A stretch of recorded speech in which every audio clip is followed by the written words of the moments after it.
Good evening everyone! So we are now here at Al Reef Park. Yes po, located at Al Reef, going to Alfoa. And this is our first time here and look at that. It's very peaceful, very mindful, and very quiet. It's very nice in here. It's a perfect place to unwind. Yes, you can unwind here since nobody is here, or let's say very few people is coming here since it's very far, and also it's very tuyuunon jud kaayo siya kay wala siya bus stop nearby, pero bisag tuyuunon siya, very sulit ang imong pag-anhi diri labi na og gusto ka magmuni-muni nga ikaw ra isa.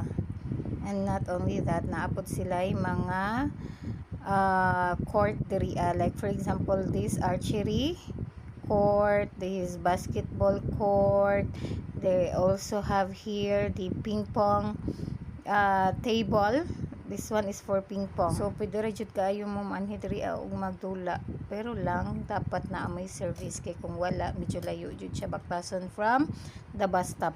And it takes time to come here since it's very layo siya from town.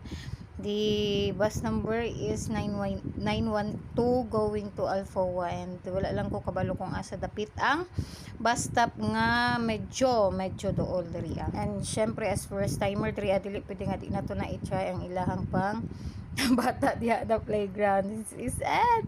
As you can see, ligaw kaayo ko diri, pero careful lang jud kapag human kay sakit kayo akong batang bayot pag human ako. Pag landing na ko sa simento, oh my god. Og syempre dili pwede nga di na ako damayon nga akong pagumangkon. Syempre damay siya ko ang kabuang magtuya-tuya sa midiri balik sa amin sa pagkabata, pero it really feels good nga mabalik ta sa atong pagkabata, kay murag makareminisce ta how happy we are when we were child and not minding any obligations. Pero karon murag stress na kayo, hago na kayo ang panglawas. Nag-edad pa tag 20 pero atong panglawas wala nag-edad og 60 tahon. See that, very dako kayo ni nga park, and very gamay ra jud kayo ang tao nga imong makita diri and mas nindot mo anhi diri og winter time or winter season para dili lang mahuli na may bayi.